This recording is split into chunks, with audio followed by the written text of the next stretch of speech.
Então, boa noite, luz e paz a todos, que Jesus nos ampare, que nos seja possível o aprendizado intelectual, racional, mas que mais do que isso nos seja possível o assentimento com os nossos corações, com os nossos sentimentos.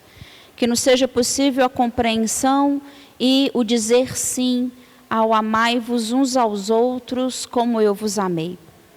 Essa frase célebre é de Jesus, o Cristo de Deus, o Cristo cósmico, o modelo e guia, ou seja, segundo os Espíritos iluminados, o tipo mais perfeito que já esteve neste planeta, a quem nós temos o convite a seguirmos as suas orientações e ensinamentos para nos tornarmos como Ele.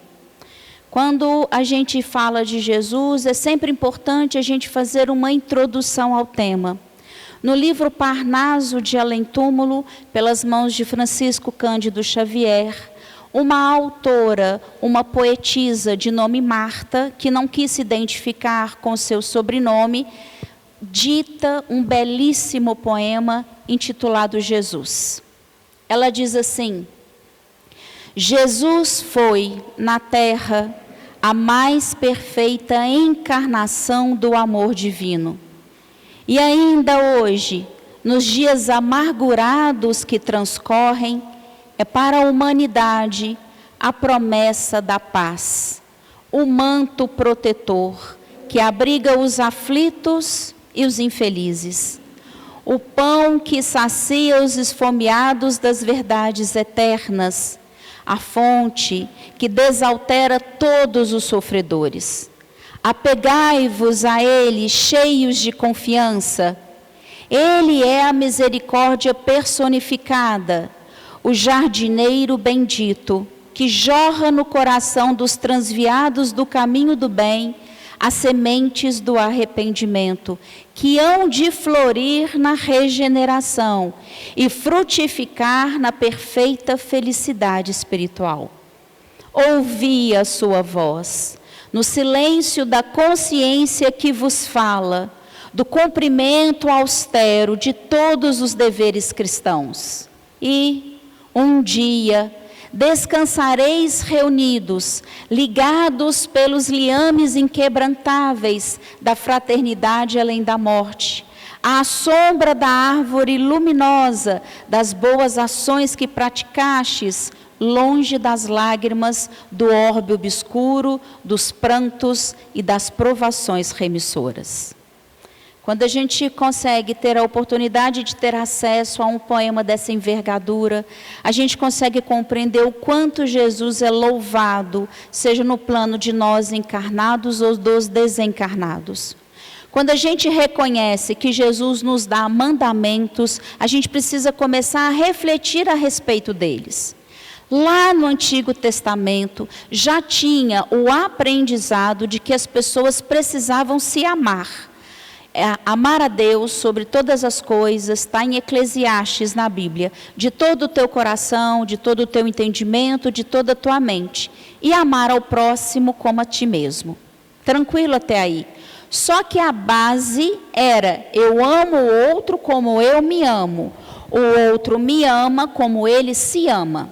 Então vamos supor que eu esteja diante de alguém. O mandamento ensinava-me a amar o outro apenas, e que o outro me amasse. Qual era então a métrica? A métrica eram as relações humanas. Do jeito que você me ama, é o jeito que você consegue me amar. O jeito como eu te amo, é o jeito que eu consigo te amar. Só que quando a gente avalia isso, esse tipo de amor está aprisionado ao que a pessoa consegue oferecer.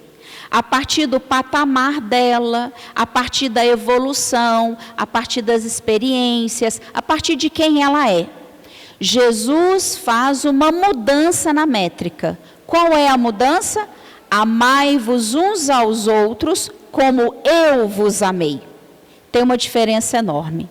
A métrica deixa de ser o humano para ser a do Cristo. Se eu consigo compreender que neste momento Jesus não pede mais que a gente se ame um ao outro a partir do que nós somos, mas Ele pede que nós nos amemos de acordo com o que Ele nos amou, a métrica deixa de ser humano para ser uma métrica divina. Conseguiram me acompanhar até aí? Se tiver muito difícil, eu tento explicar de outra forma. O que Jesus solicita neste momento? Que você consiga compreender, primeiro, o que é o amor de um Cristo. Segundo, que você exercite esse amor entre os homens. E Jesus dá tempo. Amai-vos uns aos outros. Esse é um verbo imperativo, que quer dizer ordem, pedido, algo que diz como se fosse uma execução a ser realizada. Amai-vos. E isso não tem tempo. O verbo está no modo ali que a gente vai dizer que não há tempo. Mas quando ele completa a frase, amai-vos uns aos outros como eu vos amei. Qual que é o tempo do amei no passado? Se Jesus estava naquele momento presente, diante dos seus discípulos, por que é que ele fala, amai-vos como eu vos amei? Se a gente sabe que Jesus amava os seus discípulos naquele momento presente, e ele amaria os seus discípulos no futuro, por que ele fala do passado? O Cristo Consolador, o Espiritismo, nos traz algumas verdades que a gente pode associar a essa fala de Jesus. Quando a gente vê no livro A Caminho da Luz, de Emmanuel, pelas mãos também de Chico Xavier, uma passagem nos chama muita atenção. Várias pessoas saíram de outros planetas e de outros orbes que estavam evoluindo e foram trazidos para o planeta Terra. A gente vai falar de um grande degredo, os exilados. Os exilados de vários planetas que estavam deixando de ser de provas e expiações para serem mundo regenerados, ou algum estágio do mundo regenerado para um superior em regeneração ainda. Esses espíritos que lá estavam pertinentes no mal, não queriam evoluir. Sabe aquela pessoa que chega no final de uma série? Eu cheguei no final do 2º ano do ensino médio. Eu não passei na primeira etapa de recuperação, eu não passei na segunda etapa de recuperação. O que a escola me solicita? Que eu repita aquele ano inteiro. Concordam que é assim? Esses planetas estavam passando por esse tipo de transformação. Ou seja, lá só ficariam os espíritos que gostavam do bem, que queriam melhorar, que estavam dispostos a uma grande mudança no seu interior. Aqueles que não queriam foram convidados pela lei cósmica, foram retirados deste planeta e trazidos para o planeta Terra. Conseguiram entender até aí? Quando então esses espíritos chegaram no planeta Terra, quem que era o Cristo do planeta Terra? Jesus. E aí, por que Jesus é o Cristo do planeta Terra? Foi Jesus, sendo o Verbo de Deus, quem constrói o planeta Terra. Ele é um Elohim, como a gente lê no hebraico. Jesus é o Verbo em ação de Deus, construindo na matéria um planeta inteiro. E dizem os espíritos iluminados, incluindo Emmanuel, que Jesus foi acompanhando a evolução do planeta Terra, milênio após milênio, até que fosse necessário e possível a encarnação de espíritos humanos nos corpos humanos rudimentares. Jesus, portanto, posso dizer que espíritos criados para o planeta Terra, terrenos, foram encarnados aqui. Mas e esses outros que eu acabei de contar? Esses espíritos que a gente chama de degredados. Esses espíritos foram trazidos ao orbe e tiveram o acolhimento de Jesus. Então, o que a gente considera?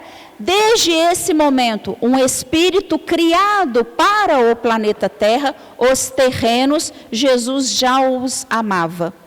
Esses espíritos que foram trazidos, degradados, para começarem a encarnar também no planeta Terra, também foram amados por Jesus. O que é importante nessa fala? Considerarmos que Jesus já amava esses seres desde o momento em que eles foram apresentados a Ele. Um amor imortal e eterno até o fim. E eis que Ele os amou até o fim. Está na Bíblia quando se refere aos discípulos, passaram por todas as dores e sofrimentos, negaram a Jesus, não o reconheceram e Jesus os amou até o fim.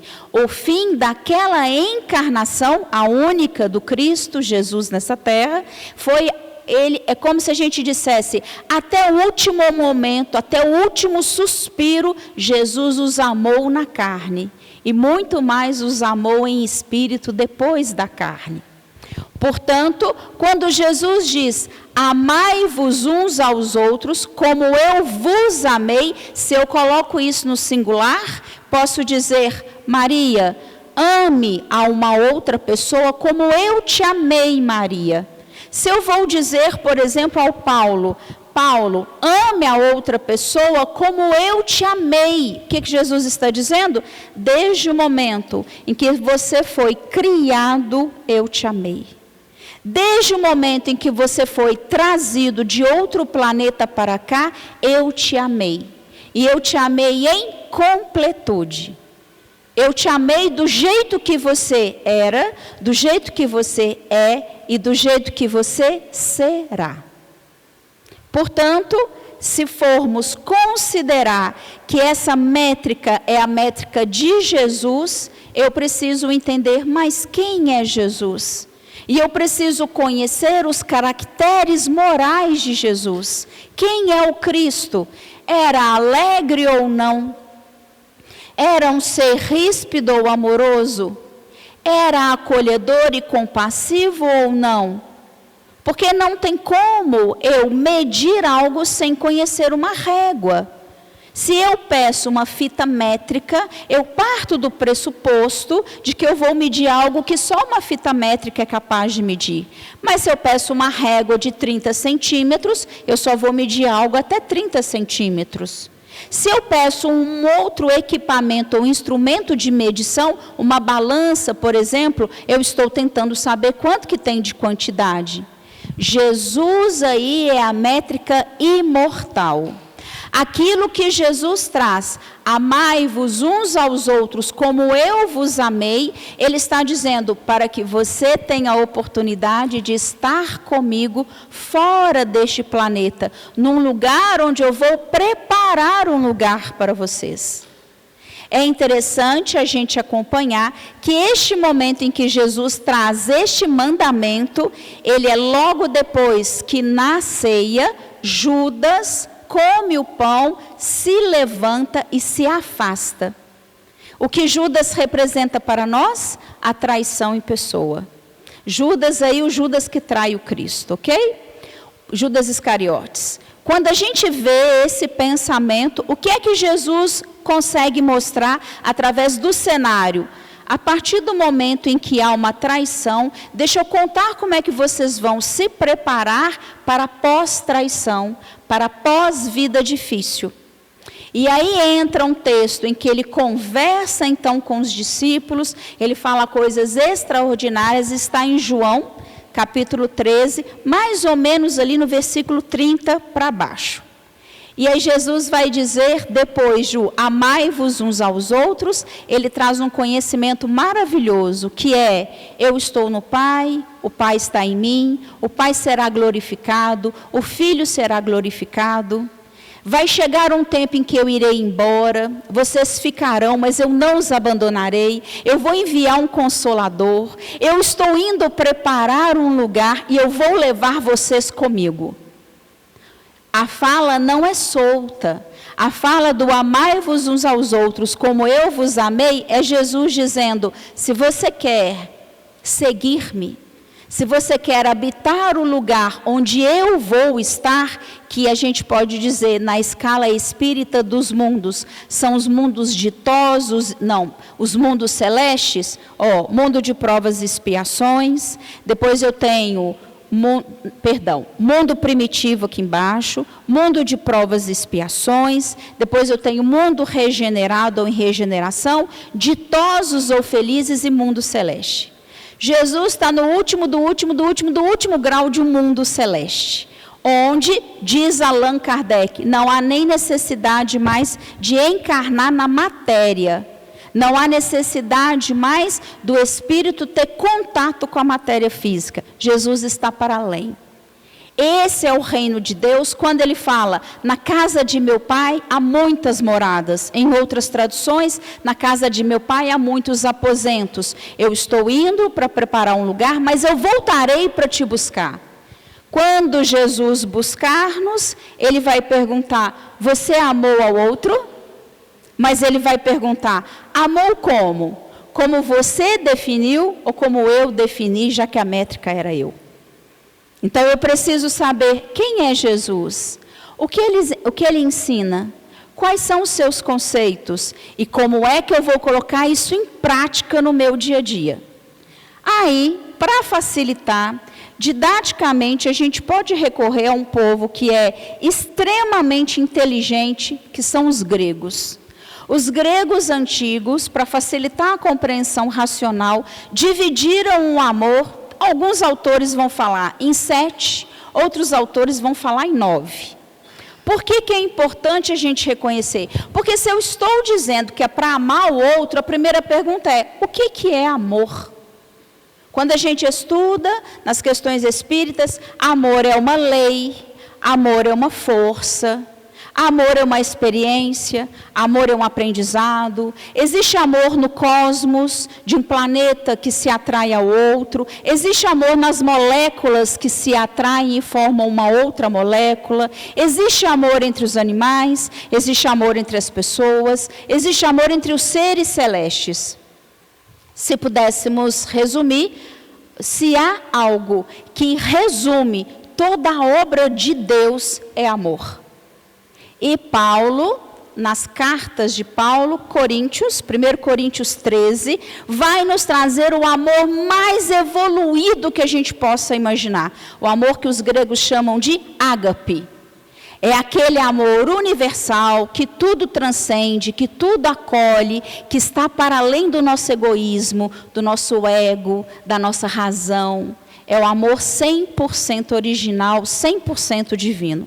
Mas não é um amor fácil para a gente poder conquistar, para a gente poder exercer no dia a dia. Então, quando a gente vai lá nos gregos e a gente começa a estudar os tipos de amores, a gente começa a perceber que a gente experimenta todos. E aí valem dicas. Numa relação, dá para ter mais de um tipo de amor? Dá. Numa relação, dá para um amor migrar para outro tipo de amor? Sim.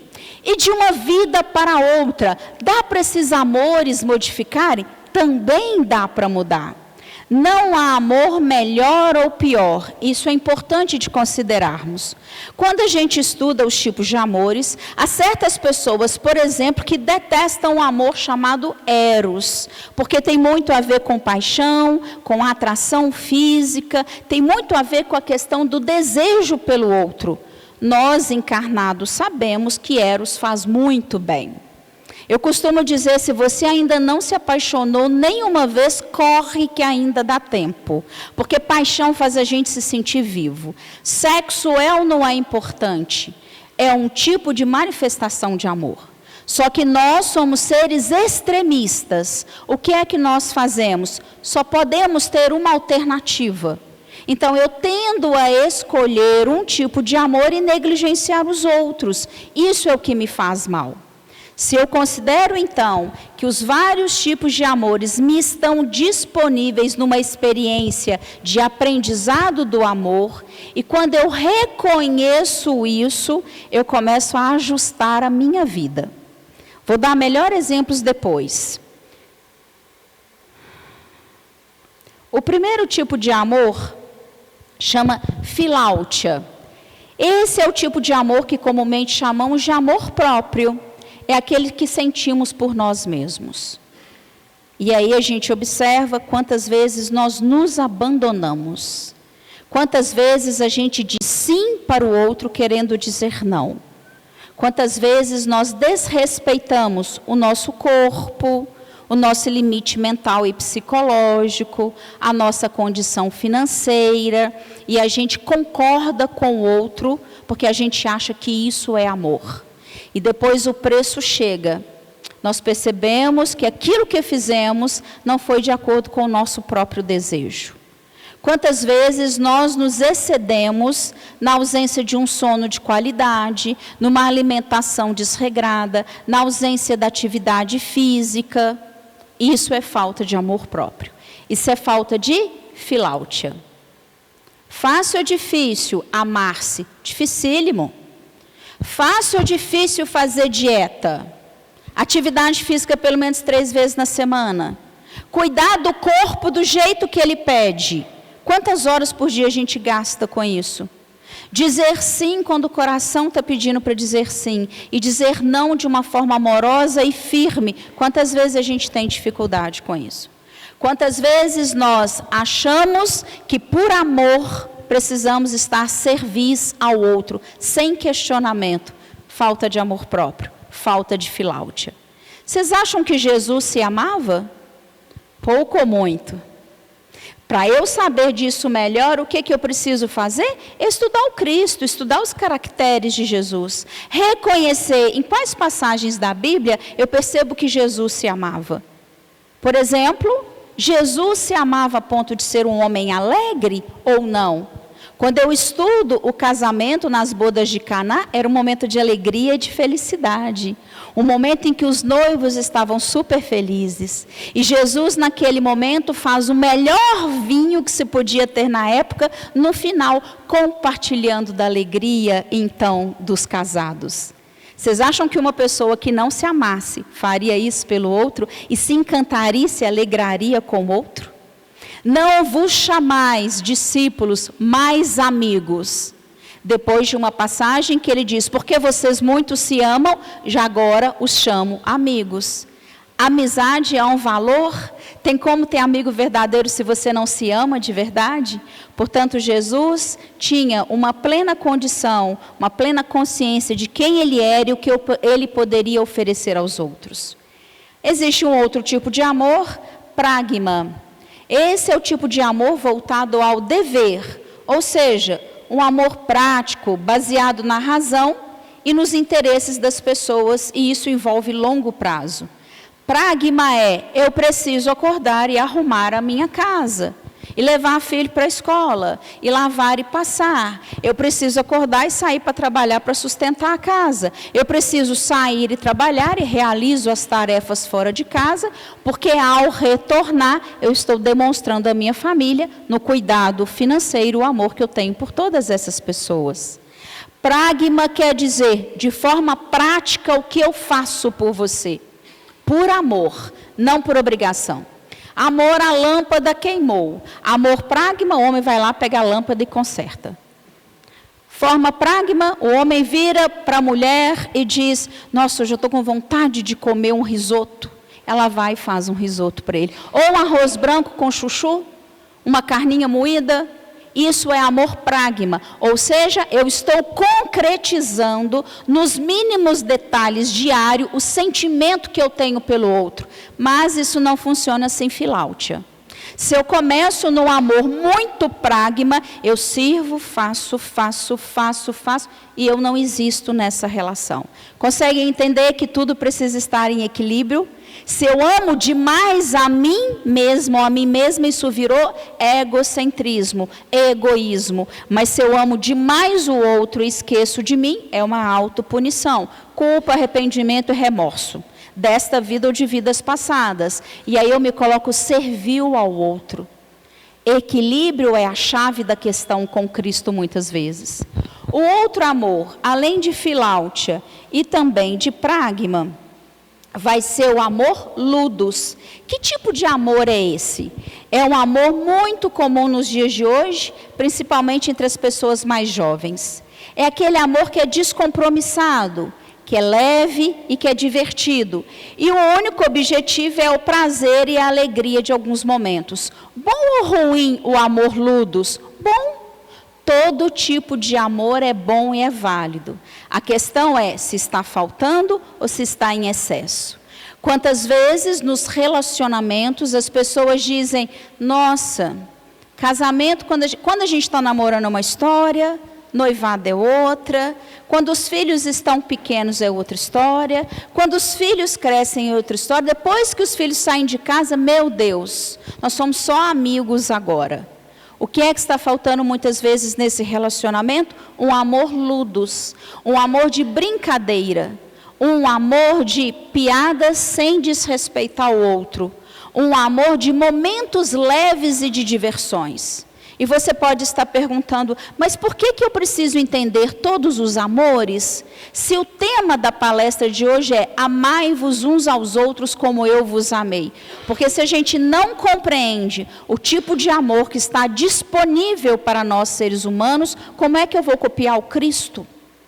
Se eu não vivo o melhor de todos os amores no campo humano, como é que eu vou viver até inicialmente o amor que Jesus nos ensinou e como Ele nos amou desde o início?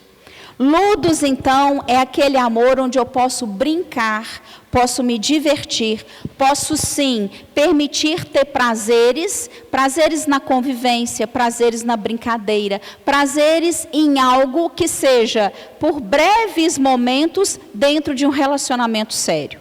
Mas nós estamos numa sociedade em que muitas pessoas buscam o amor ludus, cada dia ficando com uma pessoa, breves momentos prazerosos, mas sem compromisso. Vamos ao excesso novamente. O outro tipo de amor, eros, que também é conhecido na modernidade, é o amor da paixão, é o amor do desejo físico. É aquele amor que o corpo do outro me atrai, o cheiro do outro me atrai.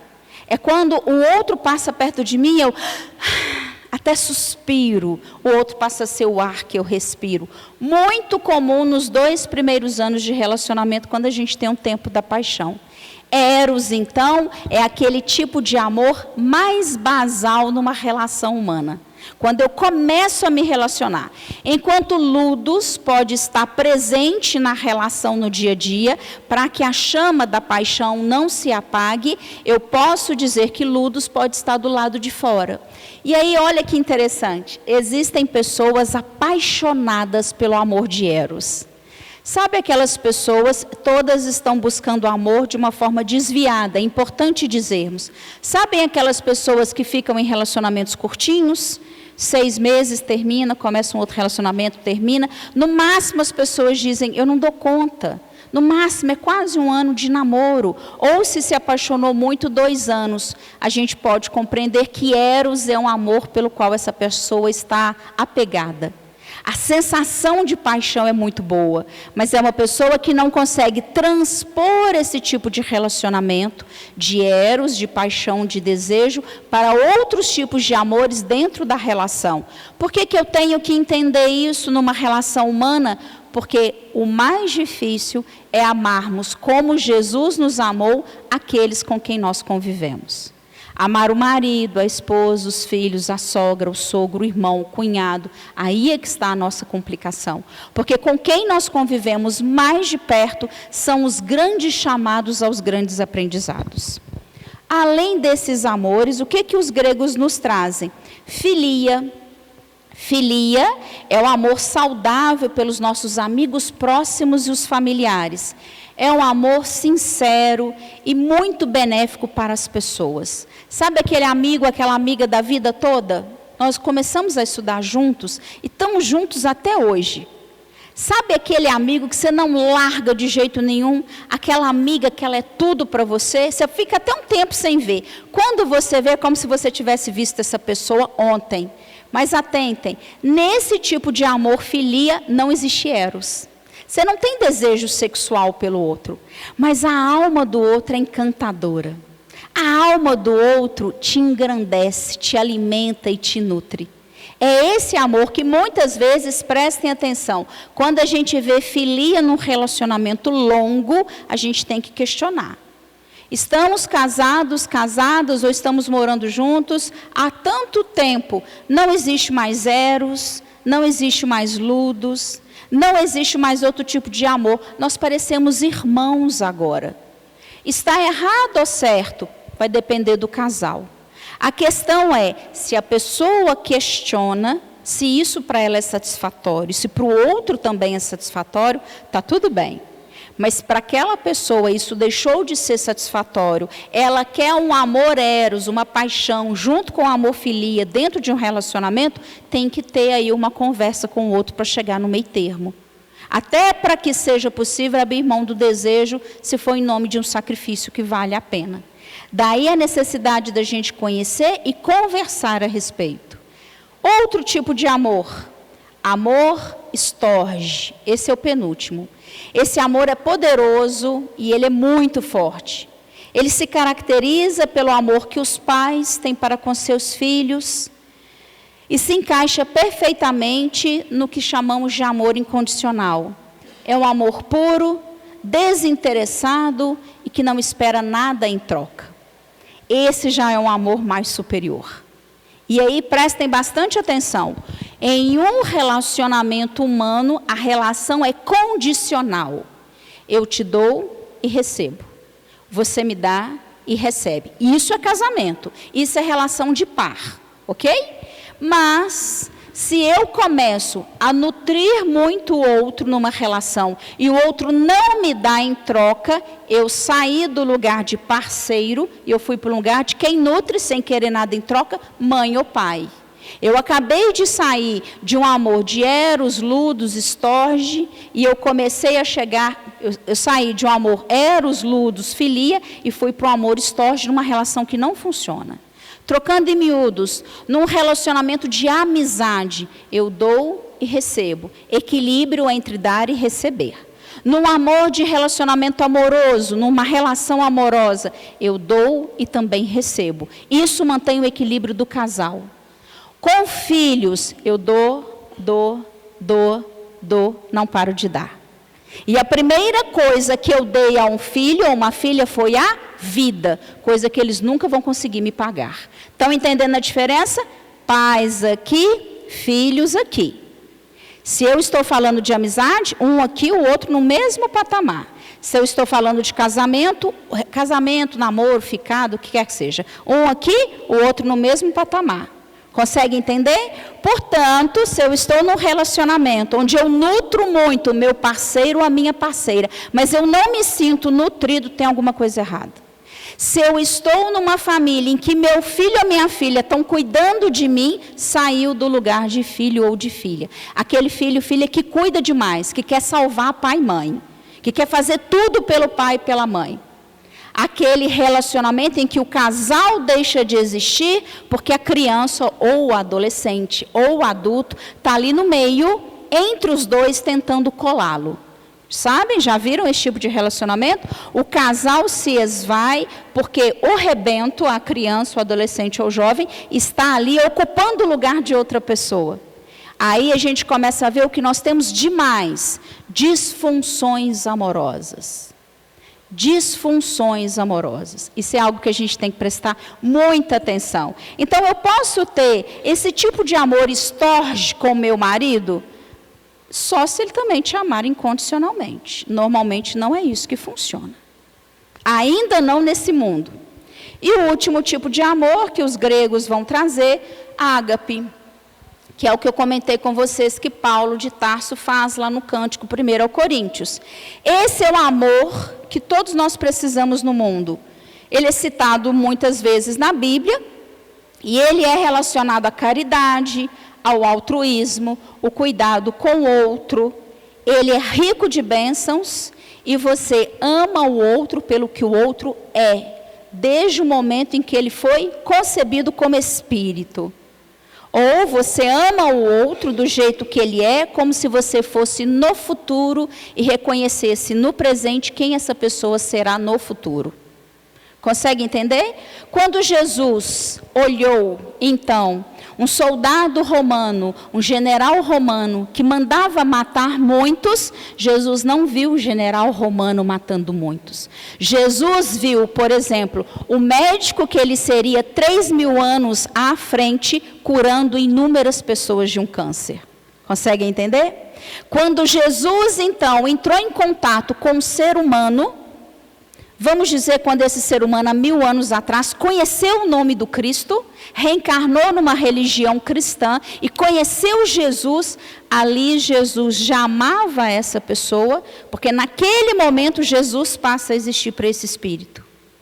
Mas esse espírito já existia para Jesus desde o primeiro contato. Quando foi concebido e colocado como terreno neste planeta, ou quando foi trazido de outro planeta para cá no degredo. A partir do momento que Jesus teve o primeiro contato, ele viu o seu futuro. Na Bíblia, Jesus não olhava Saulo, Jesus olhava Paulo em Saulo. Conseguem compreender? E a Paulo é dada a grande tarefa de conhecer Jesus ressuscitado. Quando a gente vai estudar a Bíblia, até arrepia, a gente entende que Paulo é o primeiro que vê o Cristo cósmico e que escreve sobre ele. Jesus tem contato, Paulo tem contato com Jesus na estrada para Damasco, o Jesus vivo, cuja luz brilhava mais que o nosso sol, a ponto de cegar Paulo por dias. O que Jesus está ensinando? Você precisa amar o outro do jeito que eu te amo, e eu sou luz pura, e eu te amo em luz, porque eu vejo também a luz que existe em você. E a grande pergunta é, como é que eu estou permitindo que a minha luz guie alguém? Como é que eu estou permitindo que a minha luz me ilumine? Como é que eu estou permitindo que a minha luz faça-se presente para com quem eu estou convivendo? Se a gente avalia os distúrbios amorosos que nós temos, a gente precisa considerar então, o que é que eu fiz em vidas passadas para que isso se faça presente nessa existência? Casos reais, né? Para que a gente possa entender. Só um minutinho.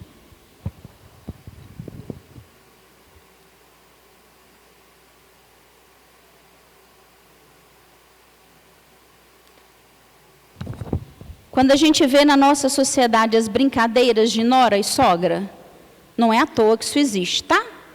Aí vamos colocar que a nora tente muito ser lá minimamente feliz com a sogra, mas a sogra não autoriza. Aí quando a gente começa a observar, a gente descobre que a sogra tem naquele filho o filho querido, o filho preferido, o filho que ela quer para ela a vida toda. E se ela pudesse, esse filho nem se casaria. Isso não acontece muito? Quem é que me garante que aquele amor ali, que deveria ser o amor de uma mãe por um filho, e o amor de um filho por uma mãe, não está contaminado por um amor que precisa ainda ser burilado? Se a gente considera vidas sucessivas, como o Espiritismo nos ensina, quando eu vou considerar vidas anteriores, eles foram casal. E eles se amaram como casal, Eros, Ludos, por muito tempo. Nesta vida, coube a espiritualidade de luz, responsável pelos dois, programar que o melhor seria que fossem mãe e filho.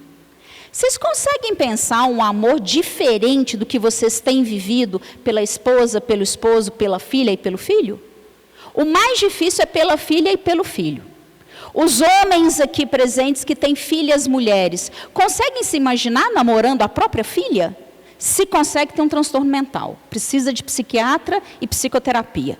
Um homem que olha a sua filha e a vê como mulher, desejante, desejo, carnal, eros, tem um distúrbio ali que precisa ser cuidado. Toma muito passe, faz culto no lar, busca ajuda profissional se for necessária. Porque fisiologicamente seu sangue está nessa pessoa. Você constituiu o corpo dela. Como co-criador, você faz parte do corpo dessa pessoa. O amor que se desenvolve não é de um pai para com uma filha? Mas e se alguém lhe disser que há 3 vidas atrás, vocês foram companheiros? E que na vida anterior, e na anterior, e na anterior, e na anterior, vocês também foram companheiros. Essa é a primeira vida em que você é pai e ela é filha, para que vocês aprendam um novo tipo de amor. Fácil ou difícil, gente? Você ama uma pessoa durante 10 vidas do jeito A. E a partir de uma vida você tem que amar do jeito B. Fácil ou difícil? Vocês estão entendendo do que a gente está falando? E muitas vezes, houve um erro reencarnatório? Não houve um erro reencarnatório. Para a relação chegar a ágape, o amor que não reconhece o sexo, não tem necessidade nenhuma.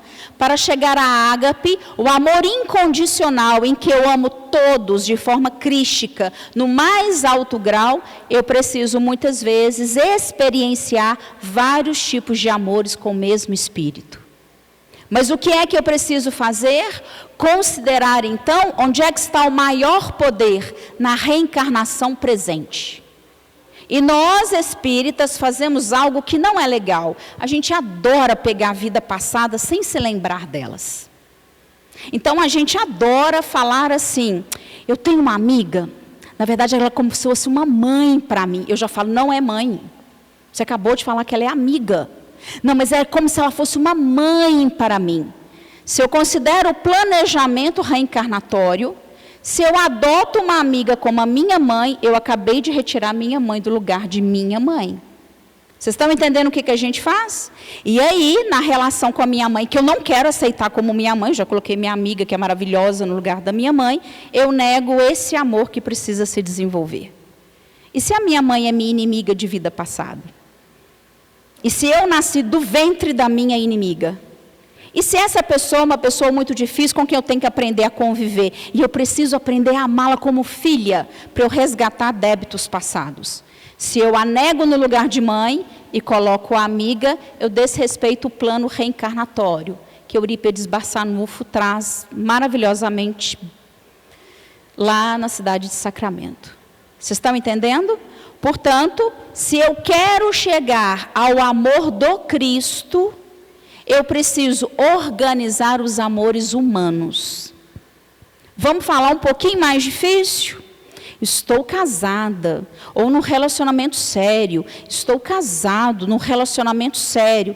Todas as vezes que passa um mulherão, sou homem agora, o exemplo, passa um mulherão, parece que o meu pescoço se vira sozinho, e eu dou aquela visão de raio-x e como o corpo daquela pessoa com os olhos. Que amor é esse? Eros. Mas se eu quero sublimar, o que eu preciso começar a fazer? O meu pescoço é meu, o meu pescoço é meu, o meu pescoço é meu. E passa aquele mulherão, e eu dou até uma virada com o corpo, para não ter que me haver com isso. Porque o meu amor de Eros está disponível para todo mundo.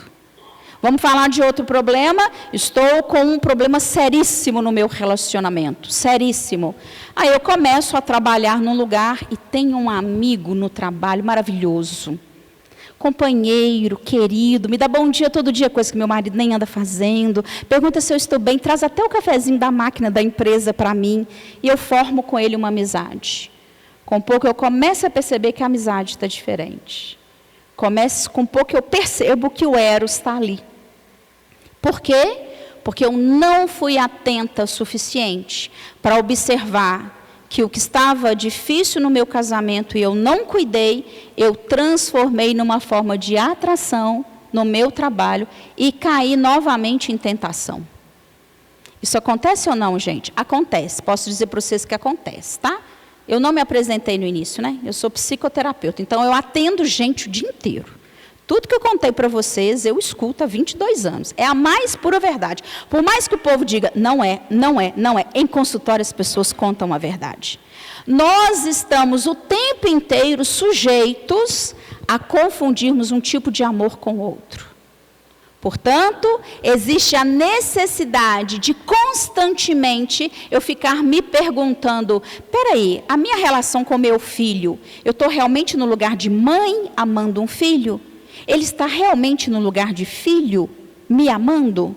Ou está precisando de ajustes? Preciso ou não de ajustes? Peraí, nesse relacionamento, está me faltando atração física. É algo que eu quero ter pelo meu marido ou não? E aí eu uso de justificativas, né? É porque eu estou com depressão, é porque eu estou ansiosa, é porque a vida está muito agitada, é porque eu estou no climatério, é porque a menopausa já chegou, acabei de ganhar criança, a vida está muito difícil. A questão é, foi conversado? Se não foi conversado, você precisa olhar para os tipos de amores existentes. E nisso tudo, o que é que fica para nós? Fica a sensação de que Jesus nos colocou na régua máxima, com a certeza de que nós poderíamos chegar lá. Senão ele não nos teria colocado essa régua. Quanto tempo nós vamos demorar para chegar naquilo que Jesus nos colocou? Pode demorar mais tempo ou menos tempo. Você tem uma decisão a fazer. Mas, se Jesus colocou isso como uma regra, você pode realizar isso nessa terra ou você pode realizar isso em outro planeta. Porque novamente degredos vão acontecer. É como se Jesus dissesse, você vai chegar a amar como eu. Vós sois a luz do mundo, vós sois o sal da terra. Vós sois deuses, com D minúsculo. Quando ele nos diz isso, e ele fala, amai-vos uns aos outros como eu vos amei, ele está dizendo, você pode. E eu te vejo desde o passado, quando eu te conheci, como você será lá no futuro, como um espírito celeste. Diante disso tudo, para eu finalizar, onde é que está na Bíblia esse trecho do amai-vos uns aos outros? Então eu vou pedir de vocês a caridade para que vocês escutem, porque estudar a Bíblia é chegar mais pertinho do coração de Jesus. Tendo ele, pois, saído, se referia a Judas, disse Jesus, depois que a traição sai, vamos dizer assim, agora é glorificado o Filho do Homem e Deus é glorificado nele. Se Deus é glorificado nele, também Deus o glorificará em si mesmo e logo há de glorificar. Aí vem, escutem, Jesus nos chama de filhinhos nesse momento. E eu olhei em várias interpretações bíblicas, todas elas trazem a palavra filhinhos. Filhinhos, ainda por pouco estarei convosco, vós me buscareis. Mas como tenho dito aos judeus, para onde eu vou, não podeis vós ir. Eu vou-lhe digo também agora, um novo mandamento vos dou, que vos ameis uns aos outros, como eu amei a vós, que também vós, uns aos outros, vos ameis. Nisto, todos conhecerão que sois meus discípulos, se vos amardes uns aos outros. Olha a condição para ser discípulo de Jesus, amar ao outro como ele nos amou. Disse-lhe Simão Pedro, Senhor, para onde vais? Jesus lhes respondeu, para onde eu vou, não podes ir agora, seguir-me. Mas depois me seguirás. Depois do quê? Depois que Simão Pedro aprender a amar o outro como Jesus ama. Você quer seguir Jesus? Quer estar junto dele? Essa é a minha maior esperança. Nós cristãos vivemos da esperança de reencontrarmos o Cristo, de estarmos com ele no reino celeste. Qual que é o meu passaporte? Amar o outro como ele me amou. Então eu preciso descobrir quem é Jesus, como ele me amou, o que é o amor, para finalmente eu conseguir amar o outro desse jeito. Disse-lhe Pedro, Senhor, por que eu não posso seguir-te agora? Por ti darei a minha vida. Respondeu-lhe Jesus, tu darás a tua vida por mim? Na verdade, te digo que não cantará o galo enquanto não me tiverdes negado 3 vezes. Aqui tem um ponto importantíssimo. É Jesus dizendo, Pedro, eu sei que você quer estar comigo, mas deixa eu te contar, você ainda não está preparado. Você não fez tudo o que essa série espiritual Planeta Terra te solicita. Quando você vencer o Enem espiritual do planeta Terra, você poderá estar comigo no meu reino. Só que quando ele fala isso para Pedro, e isso é pesado, porque é como... Gente, vocês observem Pedro, Senhor, para onde você vai? Me deixa te seguir, por você eu daria a vida. E daria mesmo. Só que quando ele precisa provar o caráter moral dele, ele não suporta e ele sucumbe. E dizem espíritos muito evoluídos que quando Pedro nega Jesus e ele vê Jesus na cruz, o olhar de Jesus era o mesmo olhar de profundo e total amor que Pedro sempre experimentou todos os dias de contato com o Mestre. desde que eu te amei. Vocês imaginem Jesus na cruz, olhando para você com um profundo olhar de amor, dizendo para você seu nome, dizendo: eu te amei desde o início. Eu te amei desde sempre e para sempre. E aí eu me pergunto, como Pedro conseguiu reagir a esse sofrimento todo. Quando a gente termina João 13, vem logo o capítulo de João 14 que diz assim: não se turbe o vosso coração. Porque termina o 13 com Pedro negando Jesus. Quantas vezes nós negamos o bem, gente? Quantas vezes nós negamos o amor? Quantas vezes nós pirraçamos dentro de casa? Quantas vezes nós somos teimosos? Eu não quero fazer o que é correto. Eu estou negando aquilo que Jesus me ensina e me delegou. Aí o 14 faz o seguinte: não se turbe o vosso coração. Credes em Deus, credes também em mim. Na casa de meu pai há muitas moradas. Se não fosse assim, eu vos teria dito: vou preparar-vos lugar. Então, enquanto eu estou indo para preparar um lugar, não turba seu coração não, mas faz o que eu te pedi. E quando eu for e vos preparar lugar, virei outra vez e vos levarei para mim mesmo, para que onde eu estiver, estejais vós também. Gente, isso é promessa do Cristo. Vocês imaginam o que é isso? Onde Jesus estiver, eu estarei do ladinho dele. Eu quero. Meu passaporte está sendo carimbado. Todas as vezes que eu faço uma boa obra, todas as vezes que eu cuido de mim, que eu cuido do outro da forma devida, quero que vocês também se esforcem. Eu sei que tem gente aqui com com o passaporte muito mais carimbado que o meu. Vamos junto. E quem ainda não acordou para isso, está em tempo. Jesus continua: mesmo vós sabeis para onde vou e conheceis o caminho. Ou esse, ele vai para um lugar. E aí disse Tomé: Senhor, nós não sabemos para onde vais. E como podemos saber o caminho? Olha a resposta de Jesus: eu sou o caminho e a verdade e a vida. Ninguém vem ao Pai senão por mim. Olha que incrível isso. Ame uns aos outros como eu amei. Não turbe o vosso coração. Você vai me negar, mas não turbe. Eu estou preparando um lugar e eu ainda estou te acrescentando que eu sou o caminho. Se você vier até mim, nós chegaremos aos reinos celestes. Se vós... Nossa, isso aqui para mim é espetacular. Se vós me conheceis a mim, também conhecerias a meu Pai. E já desde agora o conheceis e o tendes visto. Disse Filipe: Senhor, mostra-nos o Pai, o que nos basta. E Jesus responde: estou há tanto tempo convosco que não me tendes conhecido, Filipe. Na terra eu sou o Pai. Por isso ele que chama de filhinhos lá em cima. Na terra eu sou a personificação de Deus. Na terra eu sou o Verbo encarnado. Olha que interessante isso. Não crês tu que eu estou no Pai e que o Pai está em mim? As palavras que eu vos digo, não as digo de mim mesmo, mas o Pai que está em mim é quem faz as obras.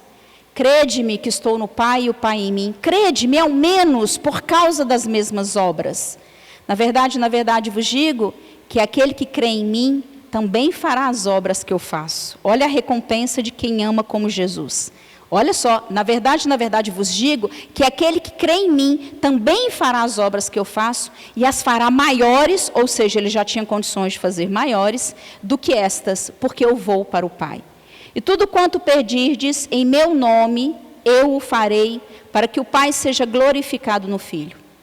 Se pedirdes alguma coisa em meu nome, eu farei. Se me amais, guardai os meus mandamentos. Portanto, para eu amar o outro, na métrica de Jesus, primeiro eu tenho que amar Jesus. Estão entendendo? Eu resolvo a minha relação com Cristo, isso me abastece e me engrandece, eu me viro para o humano e eu amo o humano. Estão entendendo como é que funciona? Isso é Bíblia. E eu rogarei ao Pai, e Ele vos dará outro Consolador, para que fique convosco para sempre. O Espiritismo. O Espírito de verdade que o mundo não pode receber, porque não o vê nem o conhece, mas vós o conheceis, porque habita convosco e estará em vós. Não vos deixarei órfãos, voltarei para vós. Ainda um pouco que o mundo não me verá mais, mas vós me vereis, porque eu vivo, e vós vivereis. Jesus vive em nós. Querem explicação para isso?